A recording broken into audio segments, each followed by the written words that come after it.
meditation. Here's a quote from Lama Yeshe. We instinctively feel that we exist as something very real, definite and substantial. We instinctively feel that we exist as something very real, definite and substantial. So that's the first step in our meditation. We will even enhance that feeling that we exist as something real, definite and substantial. We have no doubt about this real me. And it seems absurd to think of it as just another hallucination. It seems absurd. It's like, what is he talking about? Yeah, me, I. Yeah, definitely, I have feelings. I have problems. It seems absurd to doubt that I.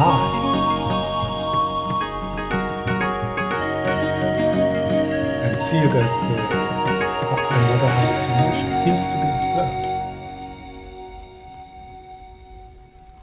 Yet, if we take the trouble to search for this supposedly concrete I or me, we will discover that we cannot find it anywhere.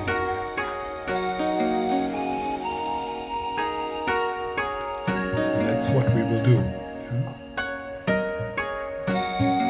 We will search for this supposedly concrete I or me.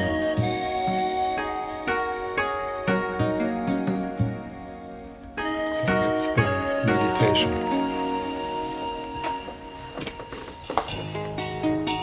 So let's start by just reconnecting in the same way as we did in the first meditation. So if you adjust the posture,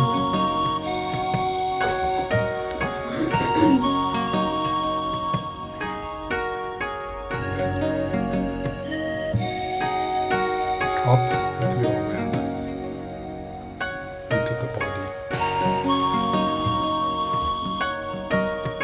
supported by the breath.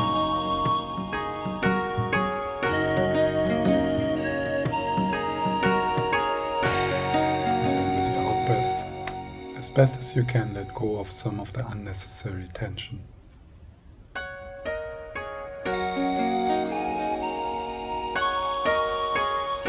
Breath sliding into the body.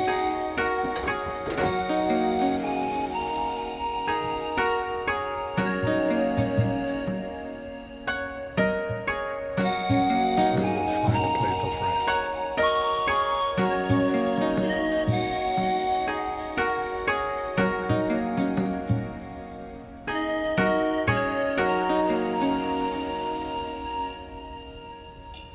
Of course, thoughts, they don't stop, but let them happen somewhat in the background, like the noise outside.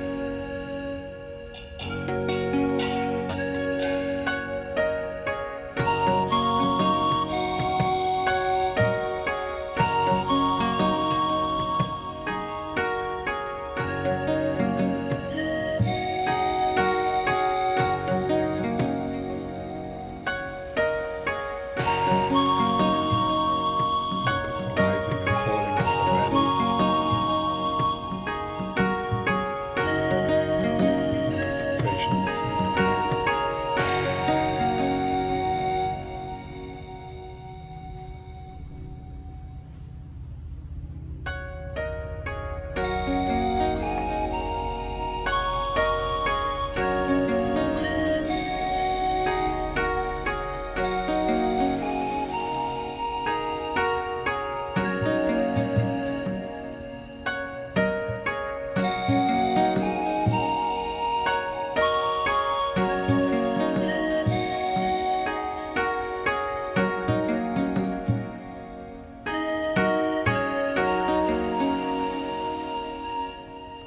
And if it feels good for you, we call upon the presence of the Dalai Lama, the Karmapa, to ask for their protections, inspiration and guidance.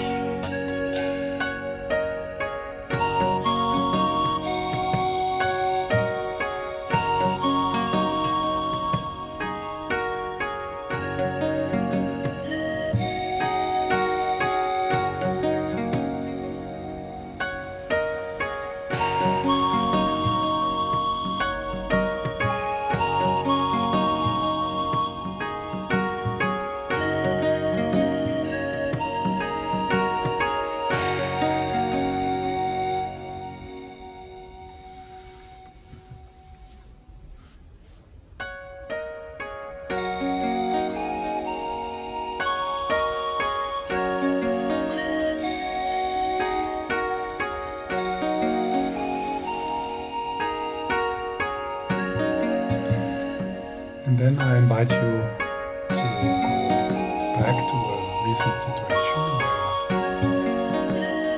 you were reactive, where you felt defensive.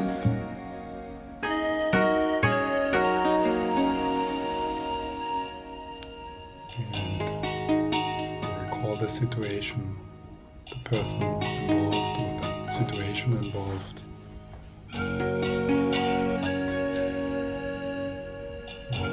What's being said.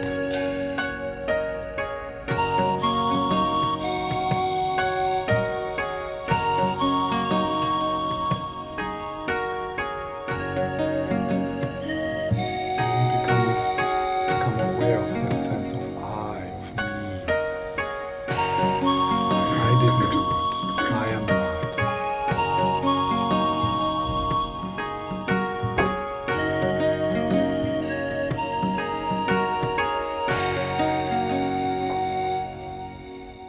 So become aware of this I, this me, the central position.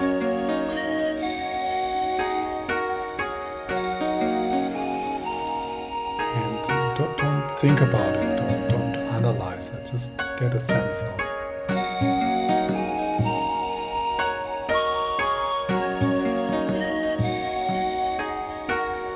How dare you to say this to me?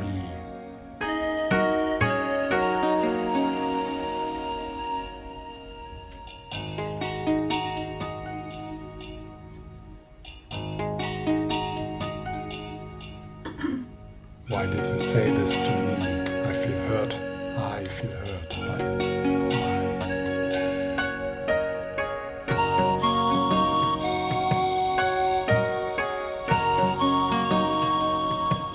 So get a sense of it. So neither go too close to that I, to that me, nor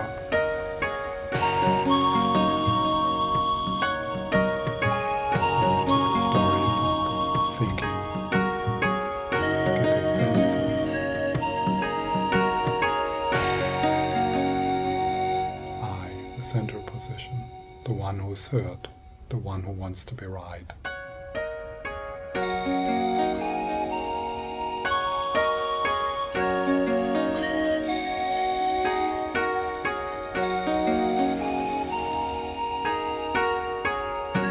So stay connected with your body.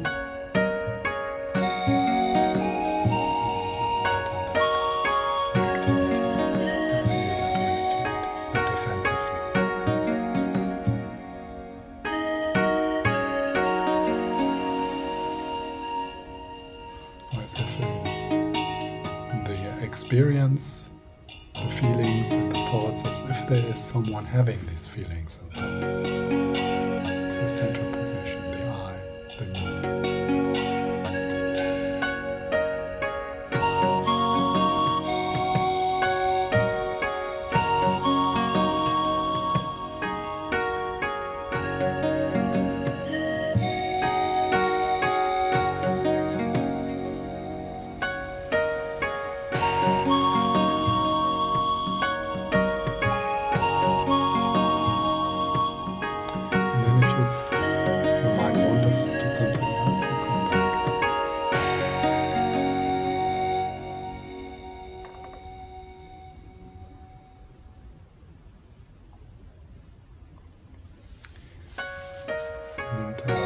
Next, I invite you to bring something in your mind you are anxious about.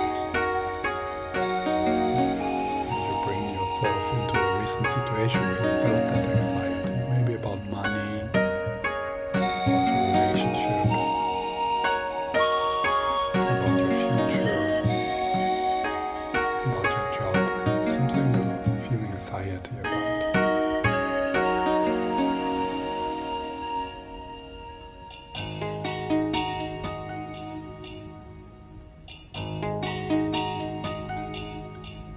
There's also how does the I, the scared I, the afraid I, the afraid me.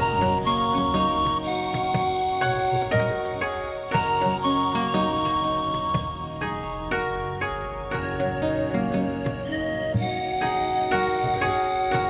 discomfort of the anxiety. What is the I, the me, who has this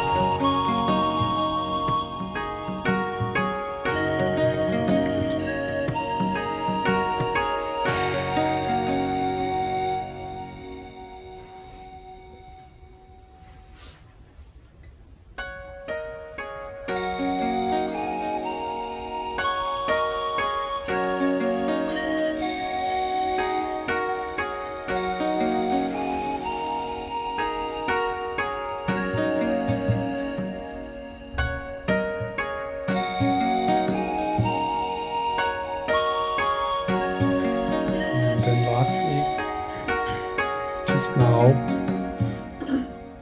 feel, get a sense of the I central position. Isn't there a sense that there's an owner of the body, an owner of the thoughts and feelings you have just now? So for sure there's thoughts and feelings and sensations. Thoughts appearing, but isn't there also a sense of a central position, that there is someone who is experiencing this? I have thoughts, I have sensations. These are my thoughts, my feelings, my sensations. So get a sense of that I.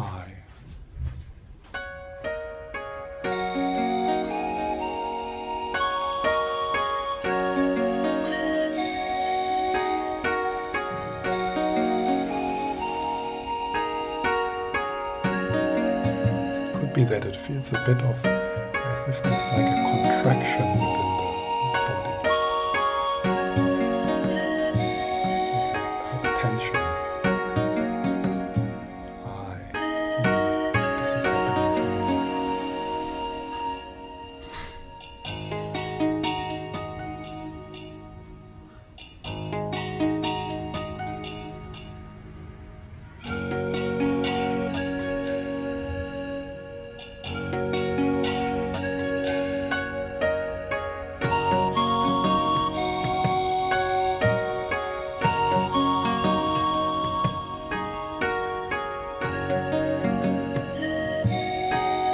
This first part of the meditation, that's all what we do. We try to get a sense of the I, how it appears to us.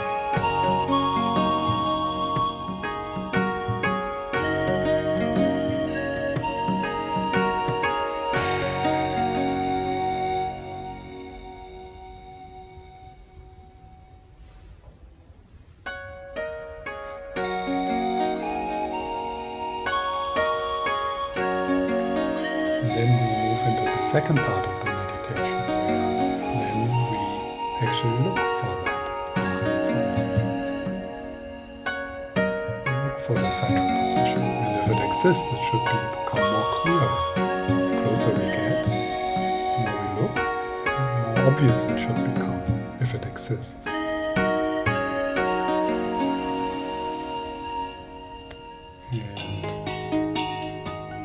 Look into the body-mind, starting with the body. So if you kind of do a slight body scan, become aware of the parts of the body.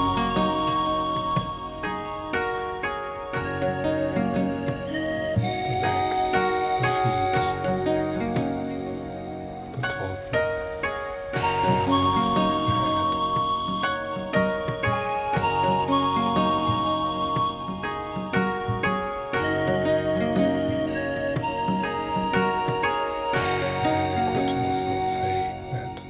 The body is a community of millions of cells. Can you get a sense of it, that community? The cells of the skin, the cells of the bones, the cells of the skin, of the muscles, the cells of the blood, the cells of the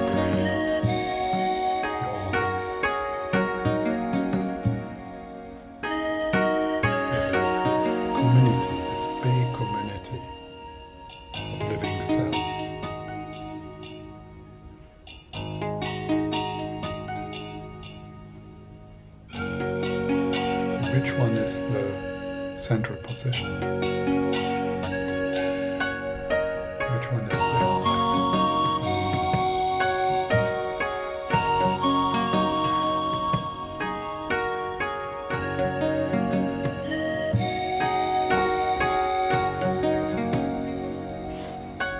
Where sits the owner, the dictator in this community?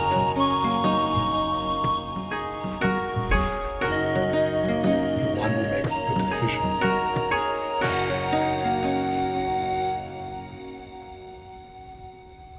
So you look in your feet, in your legs, in your torso. What you find is many, many, many parts. Where's the one eye, the one within that community, within the millions of parts?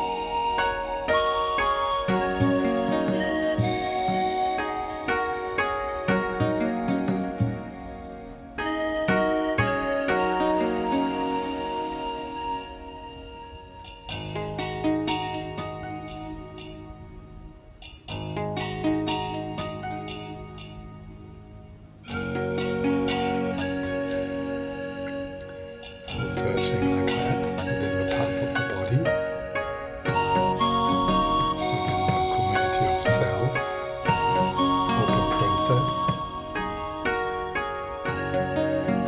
we find many things, but none of the things we find is the eyes.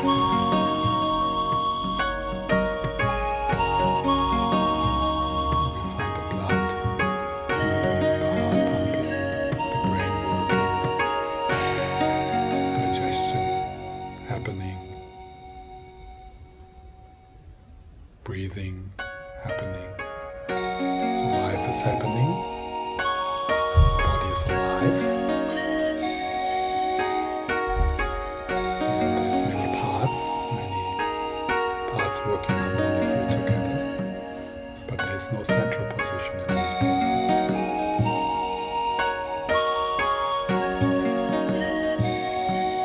So if we look for the owner, for the one in control, we can't find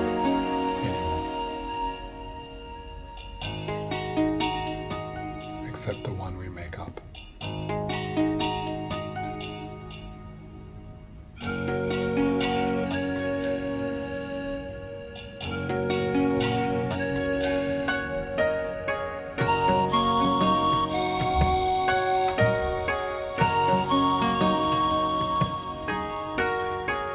So then we move into mind, into consciousness, into thinking. And so the same as with the body, we look into this process, into this always changing process. So what is mind? There's thoughts happening. There's the names. There's a sense of I. That's also a mental phenomenon, the sense of I.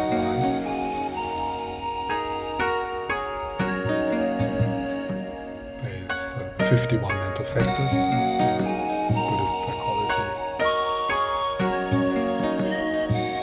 Memories, fears,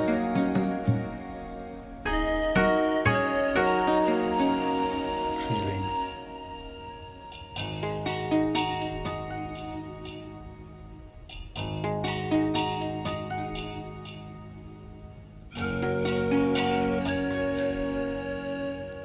And also there, it's changing, moving. There's nothing solid, nothing concrete there, nothing stable, nothing lasting, like in the body. Many parts being connected with each other, an open process, a system.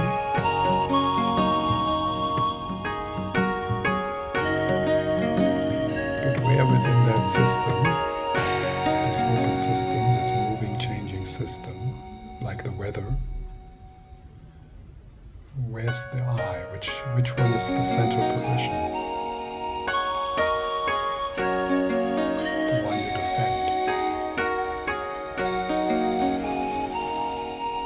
The one you're afraid of. The one you worry about.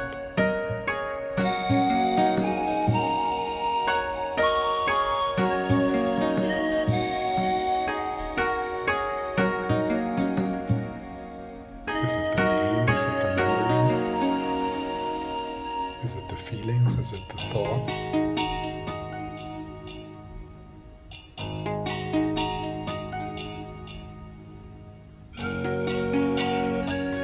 So we are in the same insight here, that we find many things,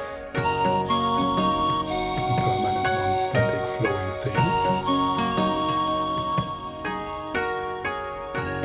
and we don't find a separate, solid I. We don't find the owner of the thoughts, the owner of the feelings, except the one we make up.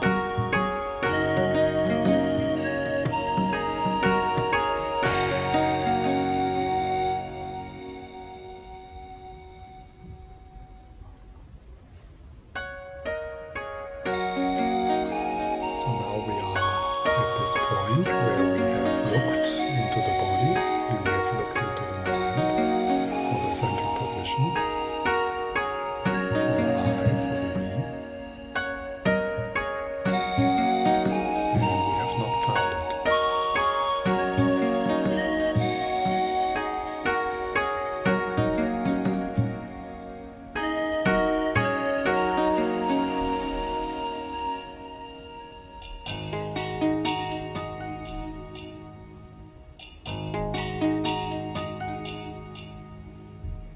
So for the next few moments,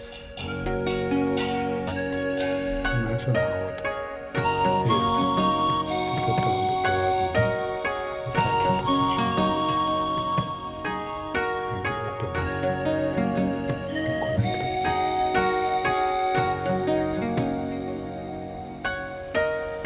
And how it is to rest in boundaryless, centerless beingness, with nothing to defend.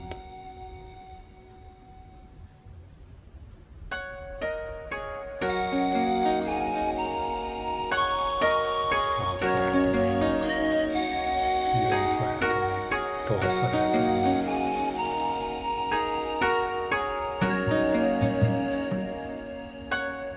But there's nobody there, only you.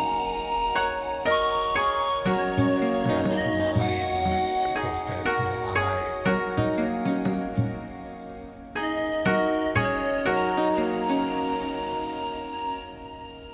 When the central position drops, the mine drops also.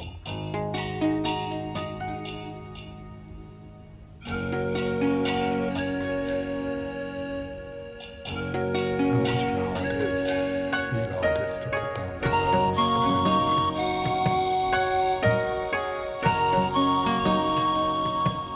and let things just flow by themselves, which they do.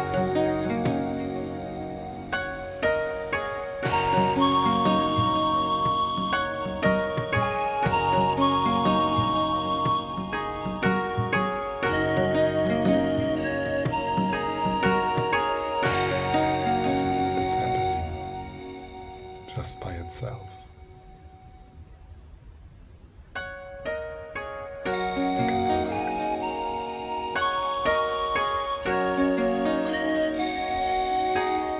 Nothing to defend, nothing to retain.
beautiful or happy drops away because there's nobody there.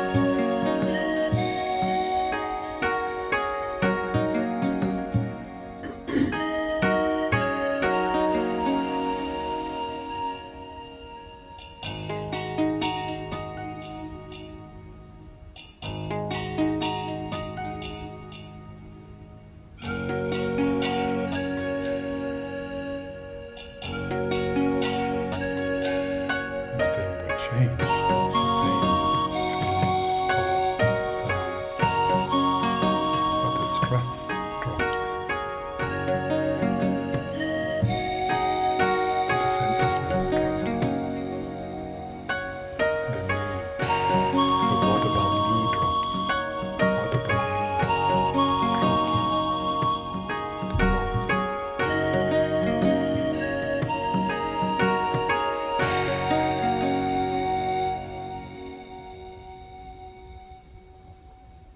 What is left is just this happening by itself.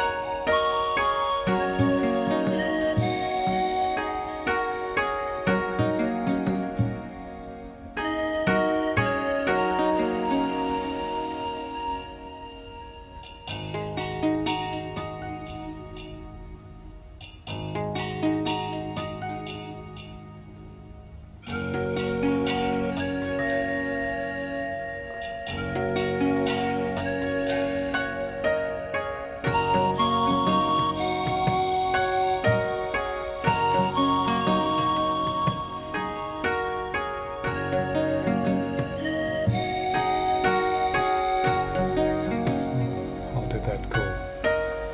Any questions? Difficulties with that meditation? Does it make sense?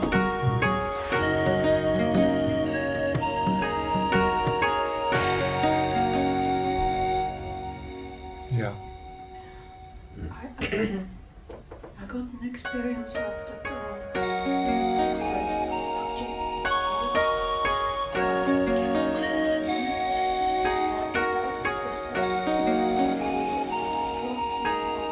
Mm. Mm.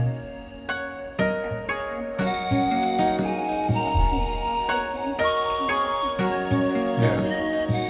Mm. It's an image which might help to feel that connectedness with others, to kind of feel, wow, yes, there's a cells in my body, that's a kind of community, that's a system, that's why I naturally take care of my hands. I'm not saying, yeah, your hands down there. I'm up here. I don't care. So in that kind of sense can be extended to you. Like we are part of one body. So it's like you could say, oh, initially you have a feeling of I and my body. I and my body. So the Dalai Lama says, I and my body.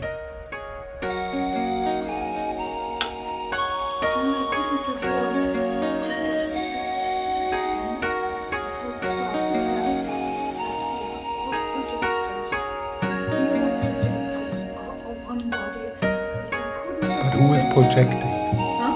Who is projecting?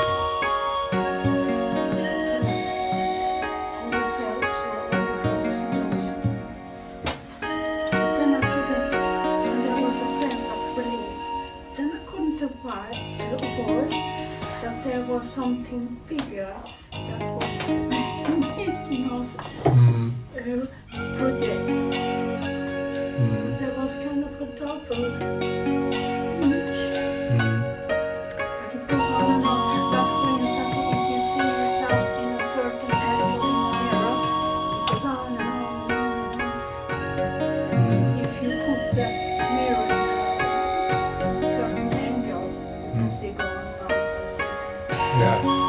just now on this level of the teachings of this investigation, we don't go there. So here in the second turning of the wheel, the experience of selflessness or emptiness is what is called a non-affirmative negation. Non-affirmative negation means we stay there in the non-finding. We don't put something positive into that place. So, like what you try to do is you try to put word and to describe the mystery of awareness or mind itself or consciousness.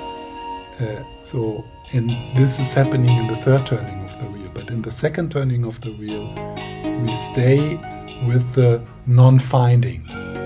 We stay with that openness.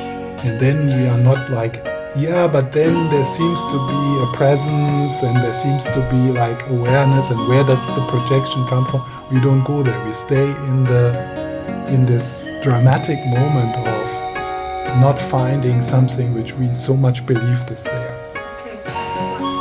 You were running ahead, and that's no. It's like it is, of course. On one hand, it could be a bit of the I, still finding a kind of immortality or something, like the I then, okay, I don't exist, but I'm actually consciousness itself. So I'm safe, I'm on the safe side. Yeah, so sure, I'm not the separate solid I, but I am primordial consciousness. But I didn't feel safe when I said that. That's a good sign.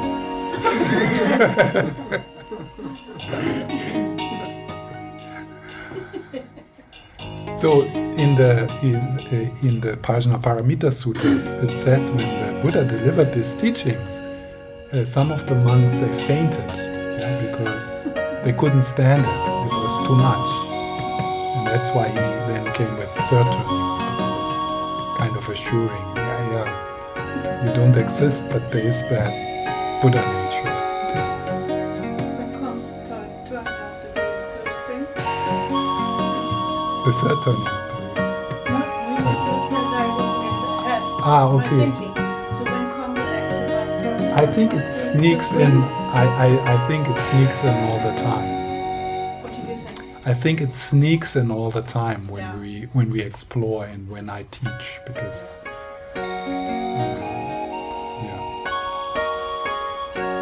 yes. Sometimes during the meditation I go into some intellectual thinking about why is there this feeling of a separate self, and then thinking about everything together makes up something, and why is it like that? Sometimes I can really, not in this meditation, but in some other types, I can really feel that we're all connected, at least for short moments of this emptiness and all this. But now I fell more into like this intellectual, like what is this and why, and why do I feel this? That's me. It's like really let go of it, because there is something that holds it together. Yeah.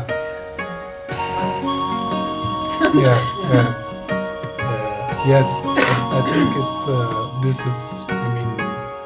that's part of the investigation, to contemplate like this. And then at one point, when you have contemplated this for a few months or a few years and you have been thinking, then sometimes you would need to see that as a distraction in this meditation and just let it go, like we would let go in meditation of all distractions, and we would go back to the looking. But right now it's fine to have like a mixture of it, a mixture Because of. when I don't find anything, not something solid that there is nothing solid like me that I can find. But Yeah. still there is some. Yeah, I mean. Still there is something. Yeah. Yeah. What is that something? Because I don't know what you are thinking. I'm still like separate somehow. Like otherwise, yeah, I can something like I'm conscious of my thoughts, but I'm not conscious of your thoughts. There is something separate. But yes, so there is there is a slight different experience here than there's than there's there. Yeah. Also, we can't really find a strict boundaries because maybe the fear you feel, if you would feel fear now, could be actually my fear. So there is not a fix like this, yeah? But still there seems to be a kind of a center, like a gravity of awareness, which is different there than here. Yeah. Yeah. Yes. But what we are now negating, what we are now refuting, is that experience is experienced by someone solid separate.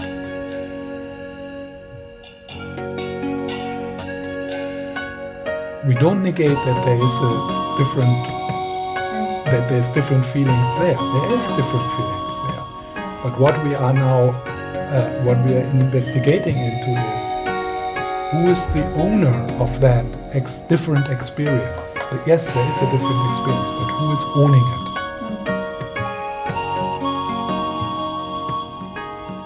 I think I fall into why is it like that? Why is it like that? Yeah. Why is it like that? So what? Why? Why is it like that? So what do you? What is that? What is that? Why is it like that?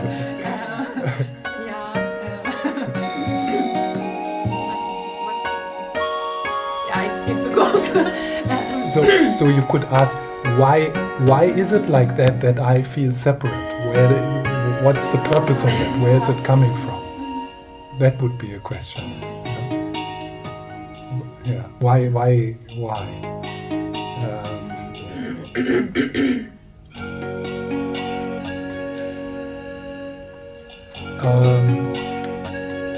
One possible answer, possible response to that question is when we just look at from the Buddhist point of view, this question does not make sense if you are asking for original cause, like the beginning of it. That question does not make sense in the Buddhist kind of thinking, because there is nothing like an original cause, because there needs to be something before that. So, and before that, and before that. So that's why they talk about beginningless. But we could ask that question like regarding the present moment. So, why is it happening like that? And a possible response to that is, it's because we're afraid of the connectedness, of the openness. It's like a kind of security. So if we it's like that vastness, that openness, that amazing love which comes with that, and that amazing responsibility is like too much. And then we kind of rather retract into our little nest. And Trungpa Rinpoche says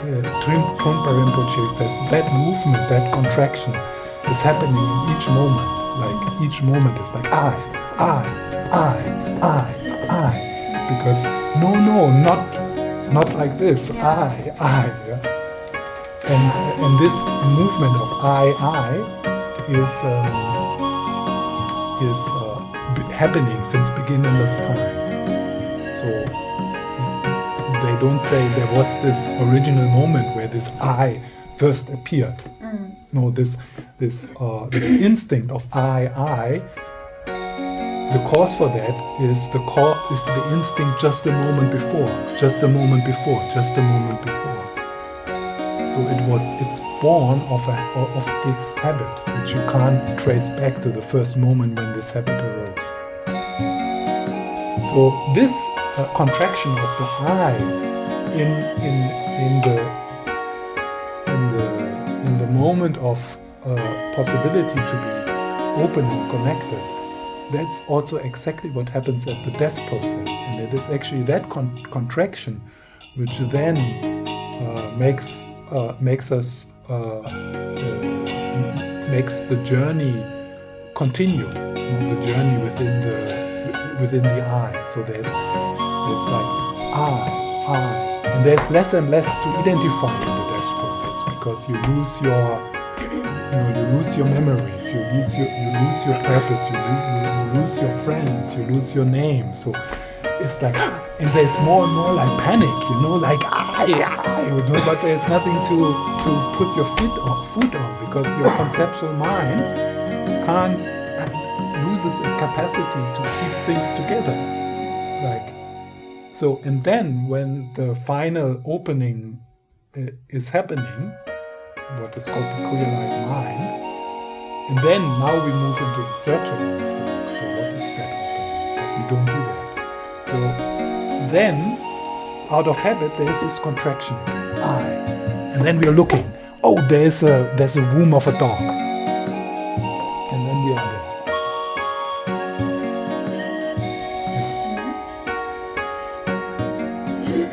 Question to that? Yes. Are people longing for this openness? Are we longing to be in the openness? It seems so. That's why we like sex so much,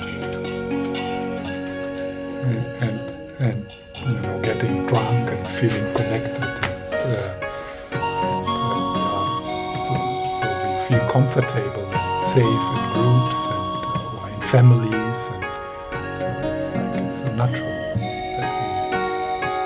have that longing for. That's the spiritual surge, and probably addictions are, for example, are all expression of that spiritual longing. Like when we're dancing to the same rhythm in a group. Yes. Yes. That's a big part of spiritual traditions, also to kind of move together, to sing together, to pray together. It's like expanding that sense.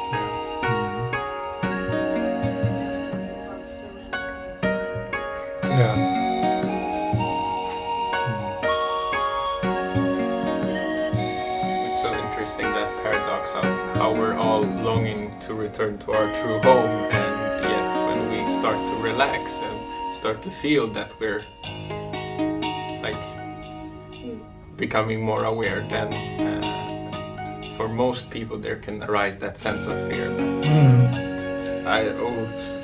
things are dissolving, like the feelings are dissolving, I can't hold on anymore to the sense of I, and then fear comes instead, and you're already there, so you have both. You want to go there, but you don't want to let go.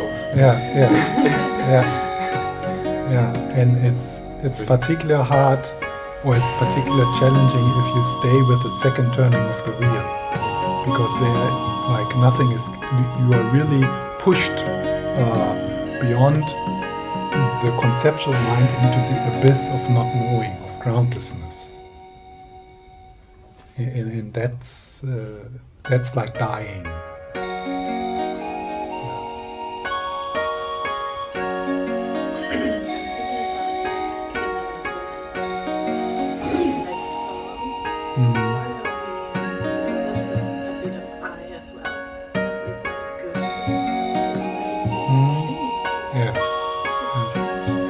That's how That's how the I survives. It's a negative. Yeah, but it's better to survive miserably than to let go. So it's like it feels safe. It's a safe. It's yeah. So the egoic structure will clings to problems, clings to drama, clings to wounds, clings to because that's how it survives. It's like a parasite. It's a parasite living from pain.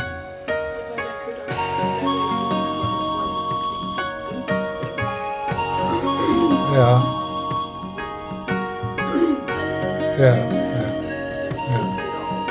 Yes. Yeah, right. Yeah, whatever it gets. And if there's misery, then okay, I eat that. Yeah.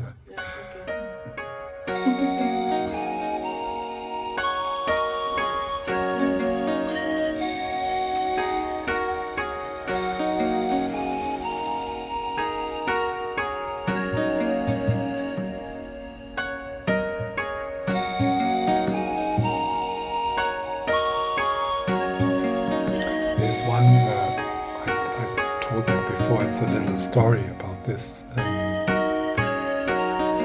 which is a good analogy for this investigation, for this insight meditation.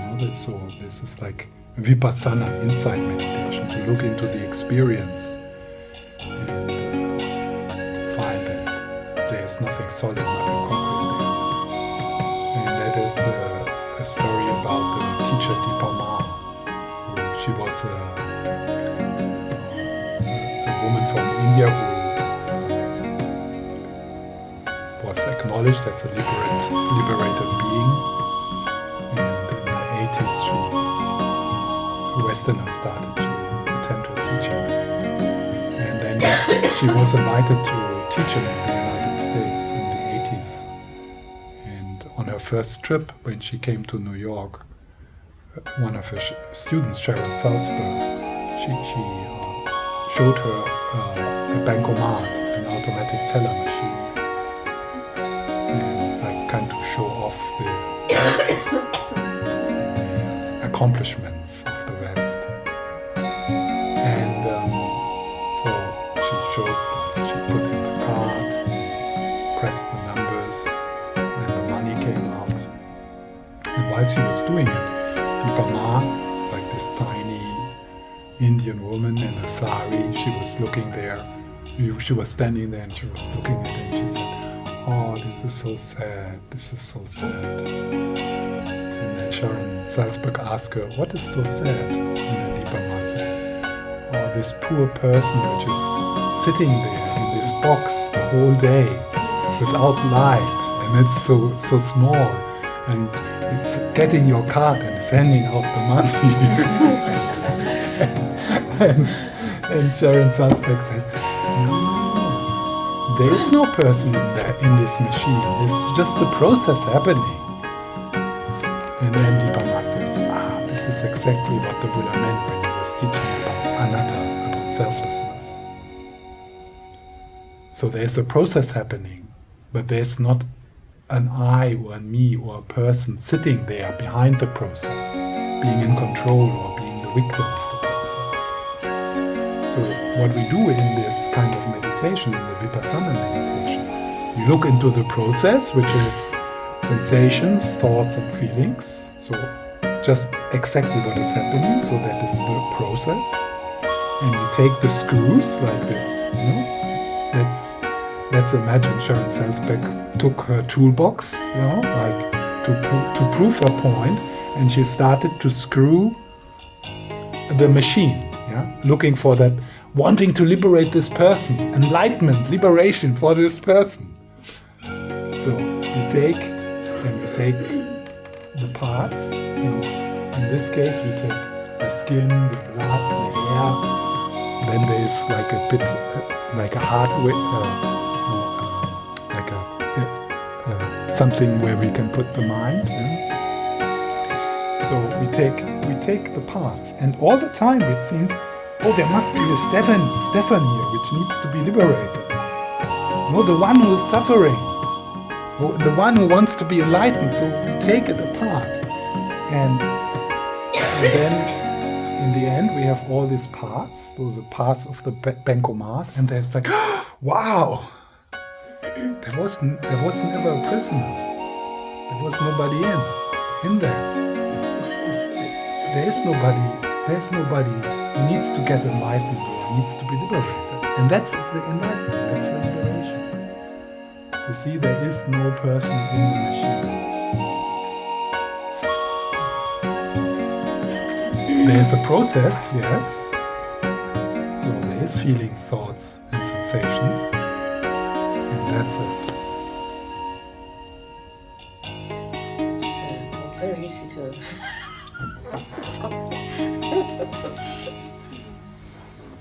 What It's is not it? very straightforward, is it?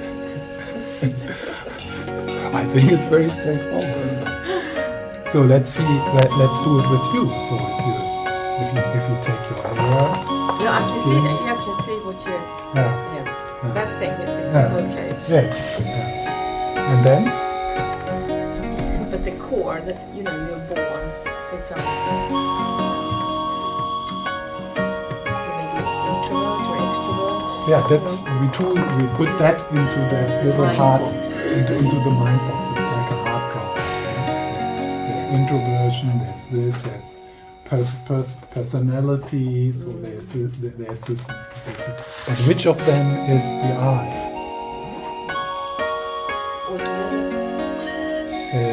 So all together is the I. So what is the all together? Where does that come from? Show me the all together. Flesh, the body. So you're saying you're the flesh and the body. It's that's the house. The house of what? Who is living in the house? Processes. Yeah. Yes. Yeah, but they're not looking for processes. That's not the object of negation. The object of negation is not processes. The object of negation is that there is someone living in the house. So we're looking into the house and we look It's a at story, experience. it's a story, yes. So yes. It's a story. So you worry about story. You worry about the story. You worry about something which you make up. You talk about self or an I or orientation. Yeah. I'm talking about the owner of the body and mind. And the owner looks upon himself almost as something. As something. What yes. is a psychosis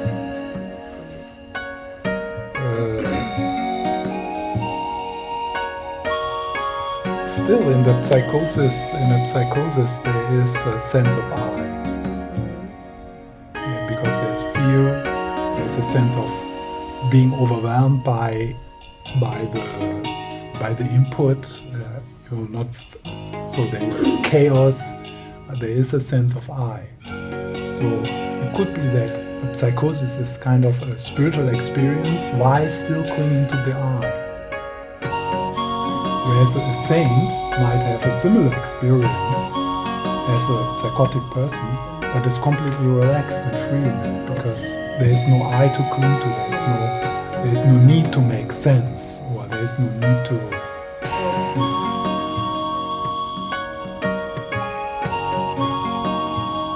So this all together, of course, that's a conclusion you could make. Yeah, but it's all together. But all together is a projection. It's something it's like you say, it's a story. It's a label. It's a mental creation all together. Like all together is taking a mental crayon, a big crayon, and make like a line around this.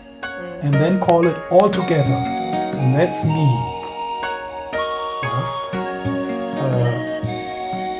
So yes, you can say it's all together, but then you have to realize that it's all together, that is a conceptual function. It's something we project.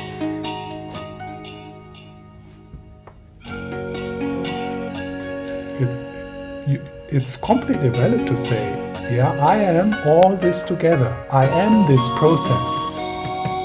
Yeah, but when I say it, I am this process, there is a sense of as if I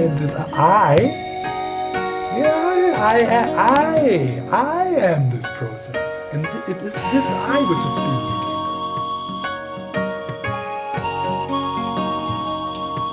negated. There is an identification with I am this process. Oh, yeah, I know that I'm not solid and real and separate, but I am this process. I.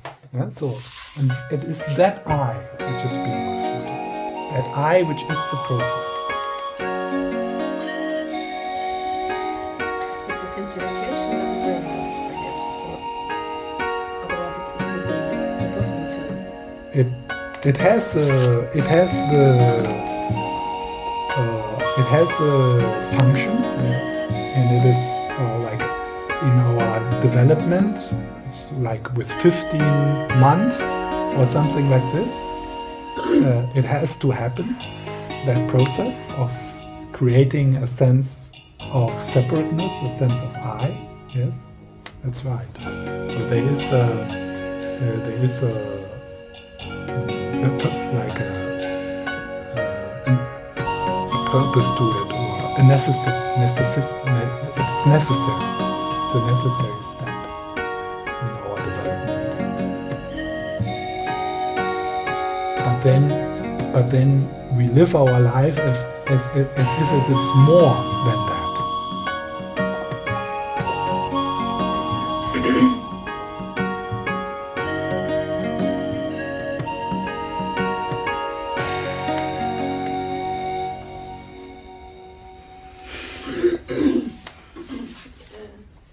Because sometimes I don't know why we to have so much feelings and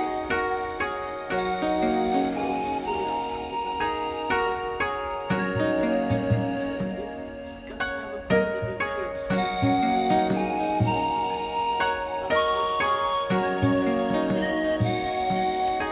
You mean like an overall meaning?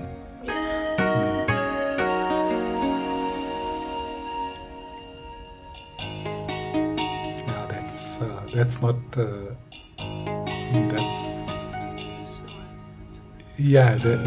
That's not what you would. That's not something being taught in Buddhism. There's a meaning.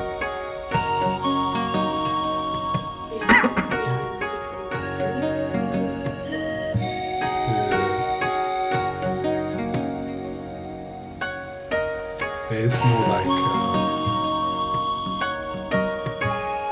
There is not like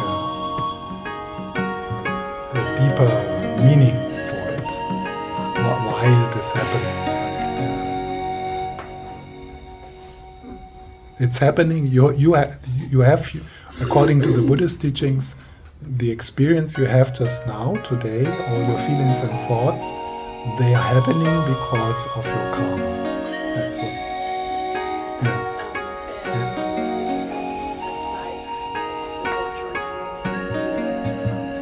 Yeah, and they are coming and going because they are connected with ways of living and habits and ways of being before. So in that way, they are not falling from the sky like randomly. They happen. They happen because this moment is connected with everything else, whatever happens, whatever happened. And it can't be different than it is just now.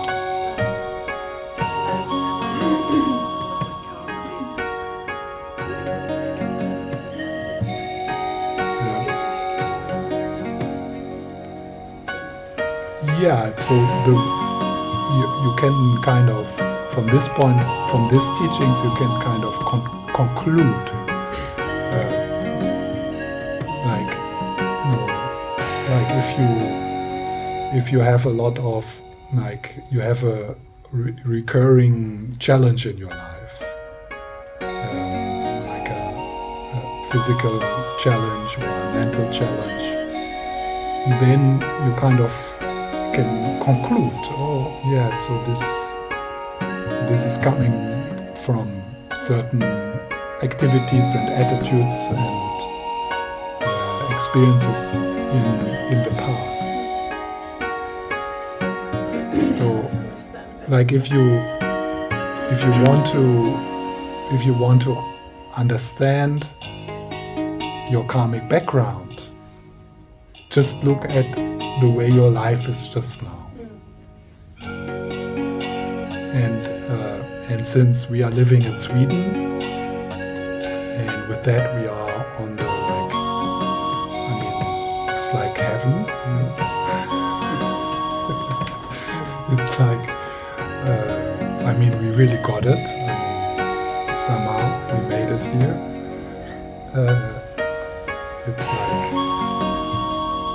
so that means, and from the Buddhist point of view, this is not falling from the sky. So we have created the causes for that. Or we, when I say we, I talk about a stream of consciousness. Yeah, a stream of consciousness, which is not you, like the person. And that stream of consciousness is connected with everything else. It's not like my stream of consciousness. Yeah, so it's a stream of consciousness. But so the reason why that stream of consciousness right now enjoys to live in Sweden, to have this experience of Sweden, means that there was a lot of generosity in the habit of that stream of consciousness in previous lives.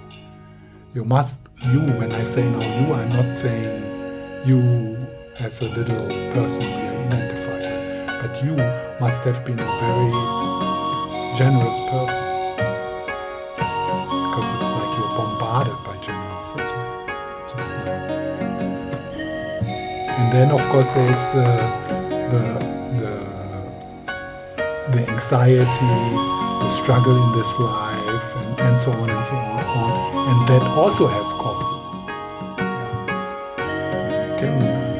It's obvious we can live here. We can live in Sweden and be completely miserable, and also that has that is also being traceable within that stream of consciousness.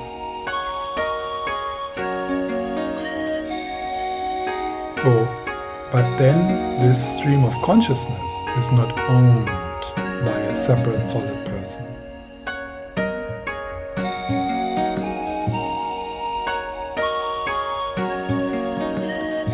And also that stream of consciousness, you can't find the boundaries of it.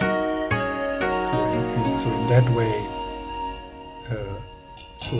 that stream of consciousness is connected with everything else.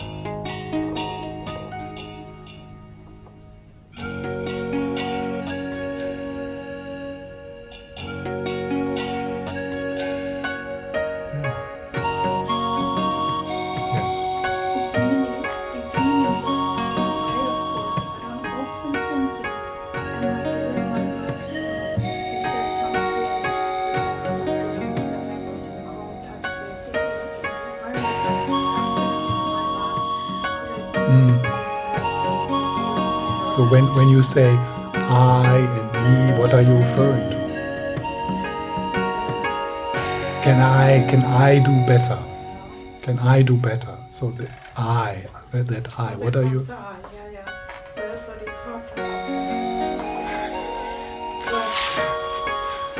So what happens with your question?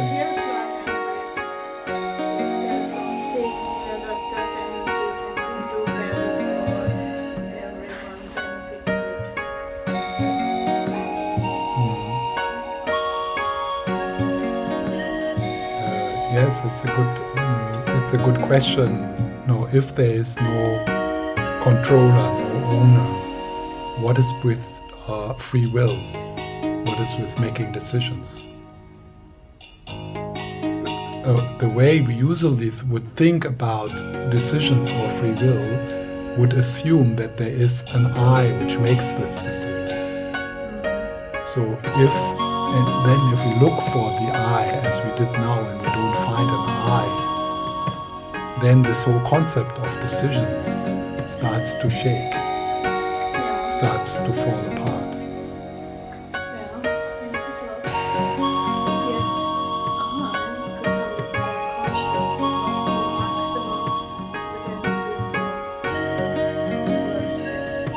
Yeah, and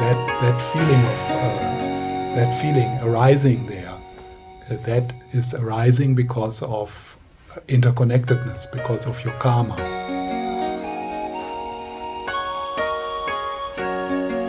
So it's this whole idea of free will and decisions making really starts to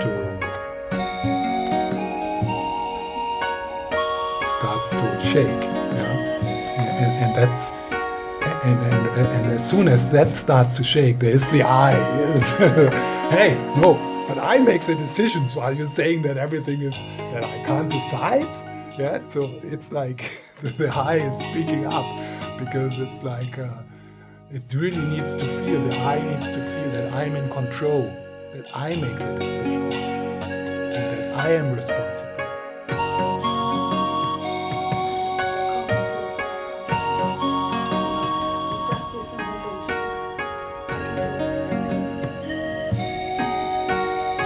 I don't know if that would be the conclusion.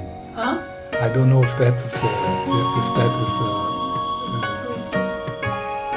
yeah. So what are we left now with?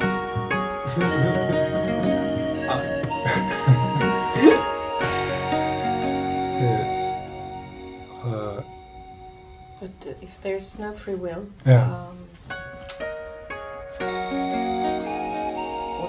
I'm not saying that there is no free will, because that is that is an extreme position. Yeah, but so what is free will for you? I turn right instead of left. And who's making that decision?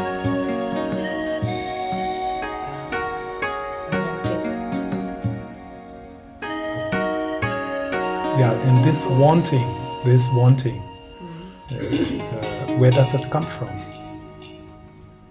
Do you have the answer?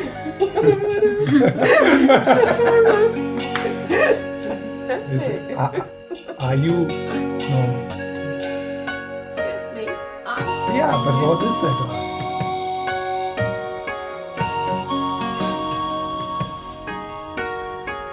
It depends on if you're biologist or psychologist or just in the bit. For it's a projection. Yeah, but you have the feeling that I make the decisions. So who is that making decisions? Who is that?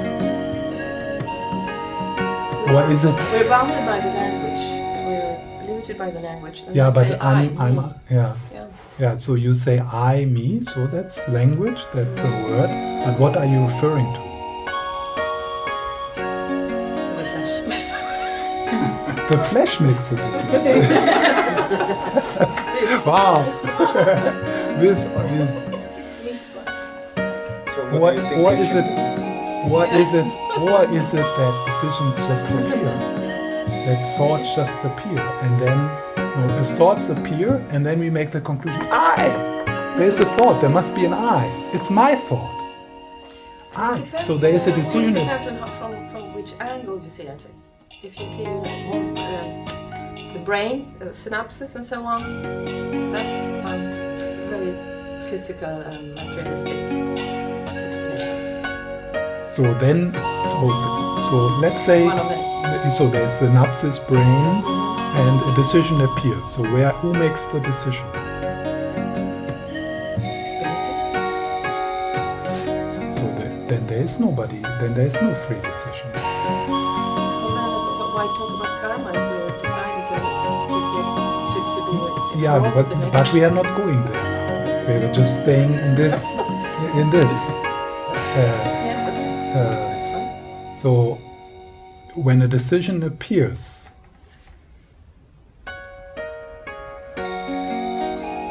do you have any It's a any say? representation of something. I don't know. Have you ever anything? No. A decision appears. So I go left. Because I have Is to that really- food to my is- children. is- It's a simulation. Yeah, for me it sounds like no free will at all in you.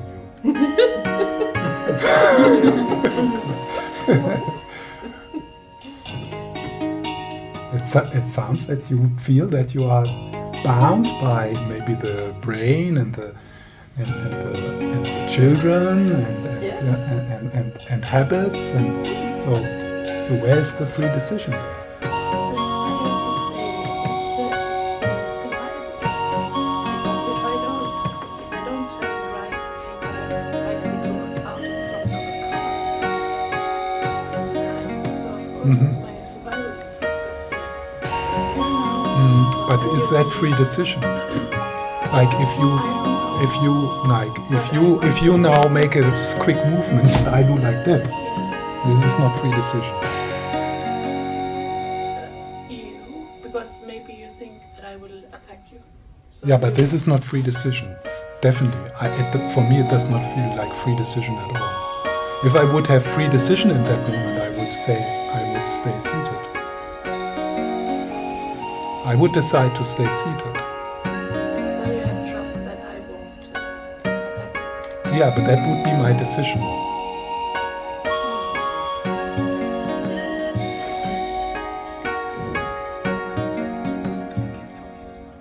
That's good.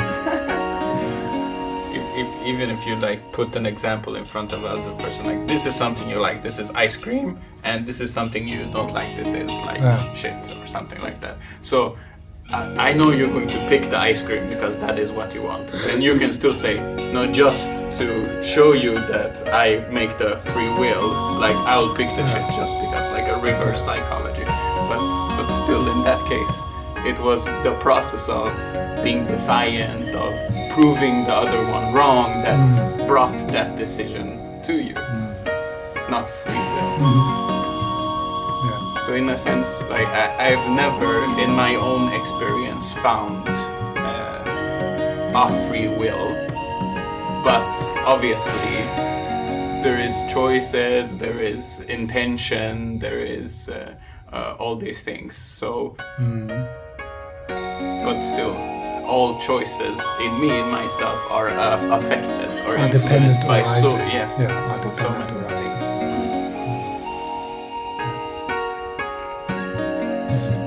As I understand it, as I understand, there's something behind the I, and not the I, but me.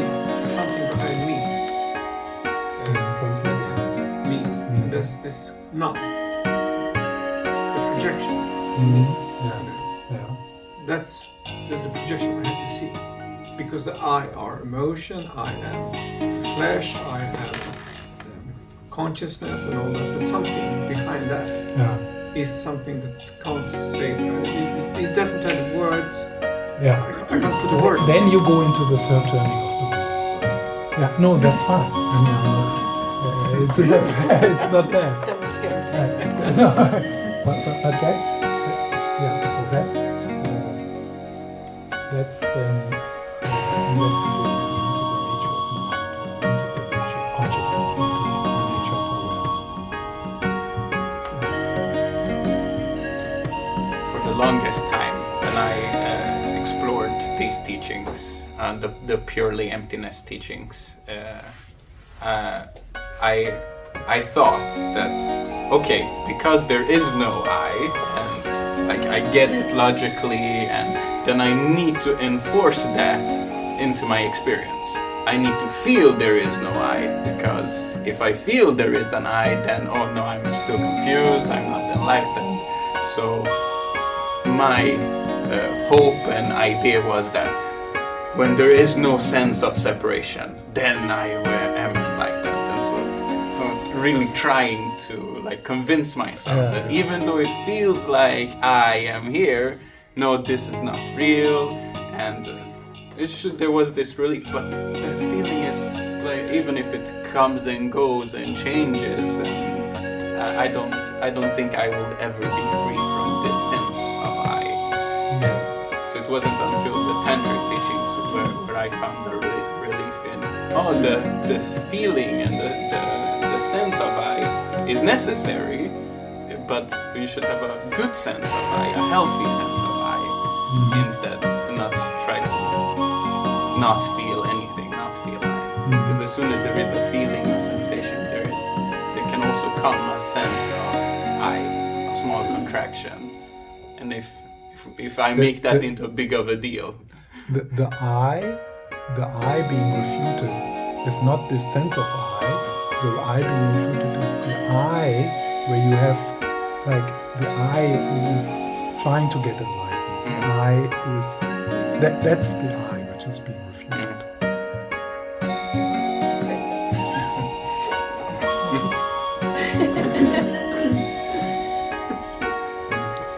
Why? It just happened. I didn't have any control. Maybe one could translate the I with a carrier of gathered consciousness to lifetimes back.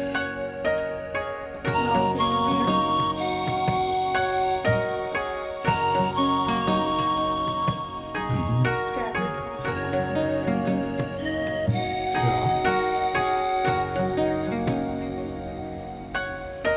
You can say a lot of things.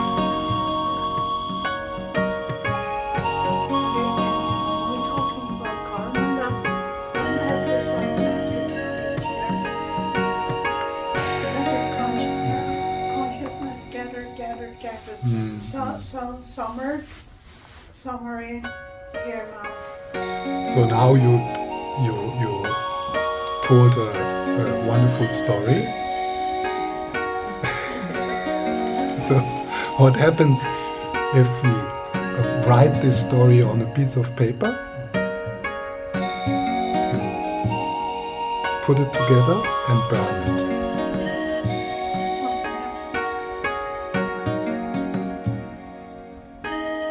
What is that? Nothing.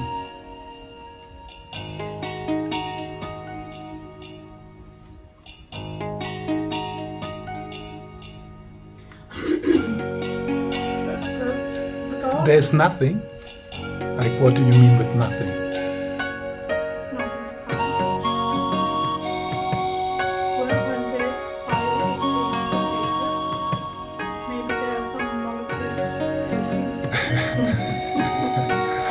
I was more referring to how it feels, or what is happening in you when you see, this. What we're doing now, we are telling us stories. So, what happens if we, for a moment, write all these stories down on a piece of paper and we throw it out the window?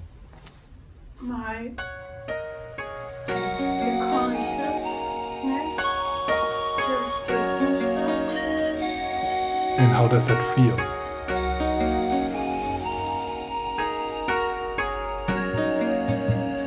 What is happening in you? Maybe the consciousness cannot feel. What is happening in you when you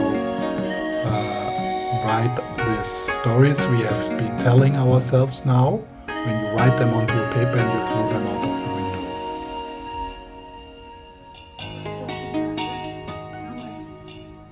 What is happening in you then?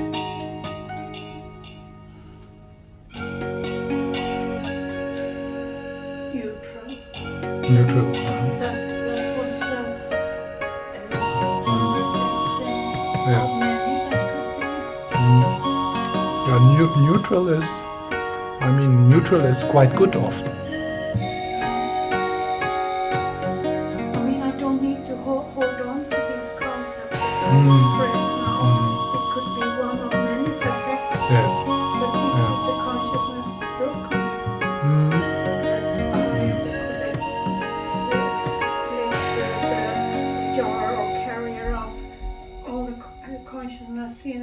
beginning who made me sit here now and everyone else. Mhm. But Yeah. what I said, if you want to go big or burn to throw it out the window, whatever. Mhm. I don't need this to be the explanation Yes, yes. solidly. Yeah. I don't need it to be Yeah, the yeah, yeah. explanation solidly. I don't want the exclusive right Mm, that to be the truth. Mhm. No. Mhm. Okay. Yes. Just reflection. Mhm. And after And- the words a stroke of truth in it with the consciousness, with the collective consciousness. Mhm. I like that image of the stream of consciousness. Mhm. That was not the great word that Mhm. hit in the number of minutes. Mhm. Mhm. Yeah.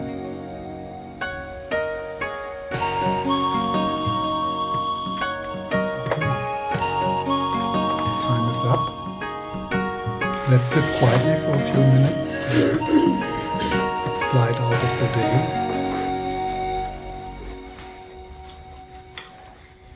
So if you just check in again.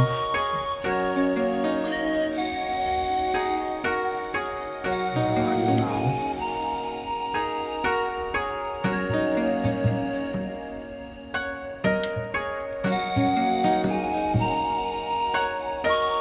Your breath is happening.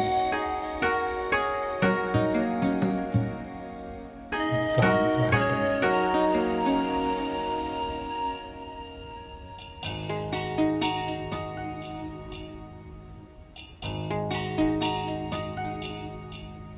Thoughts are happening.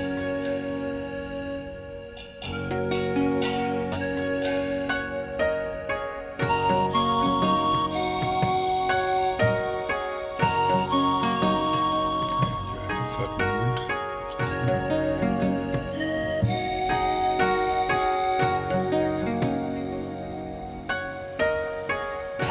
This is like the weather changing.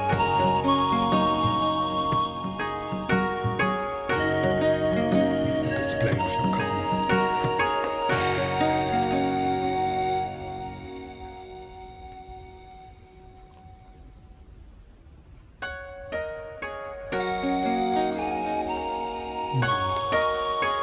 Like the weather, you can't find the boundaries within that experience. It's connected with everything else. And it is moving through you.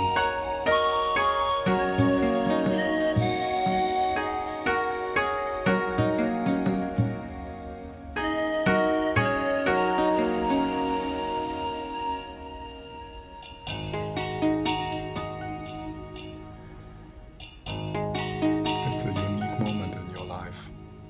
And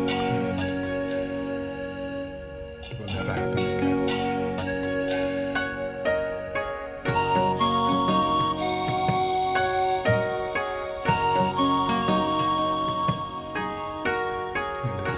And it can be experienced only